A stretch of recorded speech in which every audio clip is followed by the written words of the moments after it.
हाँ हाँ बिल्कुल, ऐसे पागलों जैसी हरकत तो एकमात्र वही व्यक्ति हैं जो कर रहे हैं।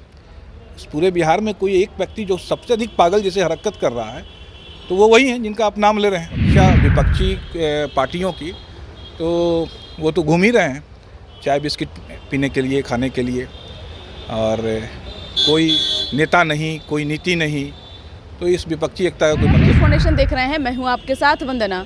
2024 के लोकसभा चुनाव को लेकर 9 साल बेमिसाल को लेकर बीजेपी तमाम तैयारियों में जुट चुकी है। बता दें कि कहा यह भी जा रहा है कि प्रधानमंत्री नरेंद्र मोदी बिहार आ सकते हैं। हालांकि डेट अभी फिक्स नहीं हुआ है। हमारे साथ बात करने के लिए हैं बीजेपी प्रवक्ता मनोज जी।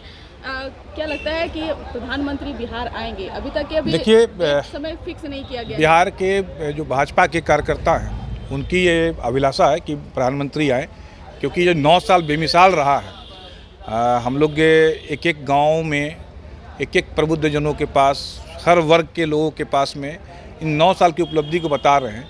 तो ये कार्यकर्ताओं की तरफ से, हर एक जिला से, हर एक मंडल से ये एक डिमांड आ रहा है, लोगों का आग्रह है कार्यकर्ताओं का कि इस अवसर पर एक बार प्रधानमंत्री जी का यहाँ बिहार में आगमन हो। तो इस दिशा में हम लोग प्रयास कर रहे हैं। हमारे प्रदेश अध्यक्ष हो, चाहे हमारे जो भी प्रदेश के जो पदाधिकारी हैं या हमारे जो नेता हैं, सभी इस बात से सहमत हैं कि एक बार प्रधानमंत्री जी अगर आए और यहाँ बिहार के लोगों के बीच में अपने 9 साल की उपलब्धियों को रखे तो एक ये बेहतर वातावरण बने। प्रधानमंत्री जी का अगर कार्यक्रम यहाँ बनता हो तो हम लोग पलक पावड़े बिछाए हुए हैं। उनका हम लोग जोरदार स्वागत करके बिहार की जनता को एक मैसेज देना चाहते हैं कि बिहार हमारी प्राथमिकता में है। लेकिन विपक्षियों के द्वारा इसका विरोध किया जा रहा है। देखिए, विपक्षी तो ये तो बिल्कुल विक्षिप्तों की हरकत कर रहे हैं। आप देख सकते होंगे कि जो इनके नेता हैं, सर्वमान्य नेता हैं जदयू के नीतीश कुमार जी, और उनके छोटे से क्षेत्रीय दल के राष्ट्रीय अध्यक्ष जो हैं केयरटेकर ललन सिंह जी, और एक प्रवक्ता तो पागल हो गए हैं। एक इनके प्रवक्ता हैं जो हर दिन कुछ अलग अलग पागलों जैसी हरकत कर रहे हैं। वो बात भी कर रहे हैं तो लग रहा है कि एक आँख कहीं जा रहा है, एक आँख कहीं जा रहा है, बोल कुछ रहे हैं, समझ कुछ रहे हैं, कभी हवन कर रहे हैं, कभी कुछ कर रहे हैं। तो ये पागलों जैसी हरकत कर रहे हैं। और अब ये पटना में जो ये विरोधी दलों की बैठक करने वाले हैं, विरोधी दलों की एकता का कहीं कोई जगह ही नहीं है। में कहीं नीरज कुमार की हाँ बिल्कुल, ऐसे पागलों जैसी हरकत तो एकमात्र वही व्यक्ति हैं जो कर रहे हैं।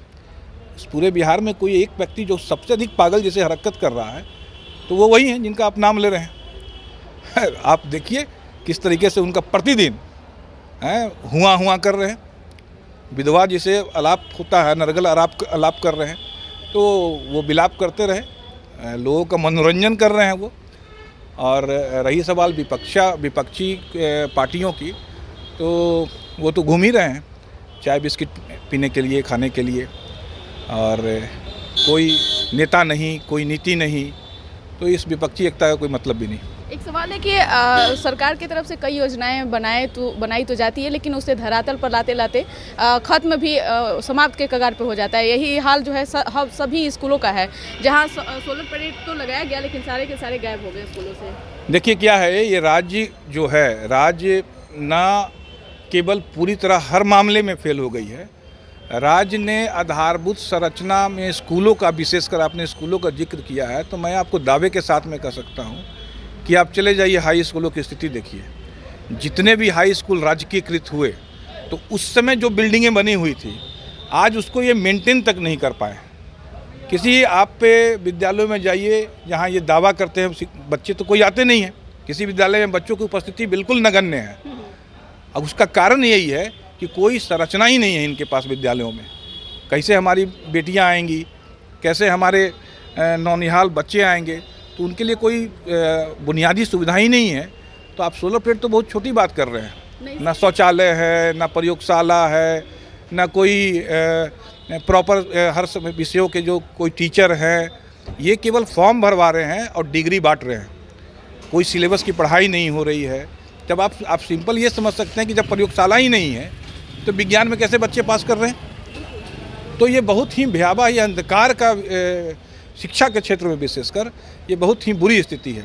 इसलिए सोलर प्लेट क्या, जो बुनियादी सुविधा नहीं है तो उसका आप आगे क्या बोल सकते हैं। नई शिक्षक बहाली को लेकर तारीख भी तय कर दिया गया है। मैंने कहा ना कि ये घुमा फिरा कर रोजगार देने के नाम पे, संख्या देने के नाम पे ये बिहार की जनता को दिग्भ्रमित करने का प्रयास कर रहे हैं। इन लोगों ने पिछले 30-40 वर्षों से बिहार की जनता को अशिक्षित रखने का काम किया है और उस अशिक्षित रखने के बाद ये सोच रहे हैं कि हम इस तरह से भर्तियां करके बिहार की जनता को धोखा दे सकेंगे, क्योंकि इनका मानना है कि मैंने बिहार की जनता को अशिक्षित रखा है, उसे जो पाठ पढ़ाएंगे वो पढ़ लेंगे। ऐसा होने वाला नहीं। बहुत बहुत शुक्रिया बात करने के लिए। तो आप सुन रहे थे, क्या कुछ कहना था गो विधानसभा क्षेत्र से पूर्व विधायक मंडू शर्मा का, जिन्होंने साफ तौर से दावा किया है कि आगे आने वाले समय में सरकार का और भी भद पिटने वाला है, क्योंकि जिस तरह से स्कूलों की अगर बात किया जाए तो स्कूल से लेकर के तमाम व्यवस्थाएं जो है चौपट है। ऐसे में भारतीय जनता पार्टी की ओर से कोशिश यही है कि आगे आने वाले समय अगर सरकार बनती है तो इन सारी सुविधाओं से जो है लोगों को अवगत कराया जाएगा। इस पर बस इतना ही। बने रहिए न्यूज़ 4 नेशन के साथ। धन्यवाद।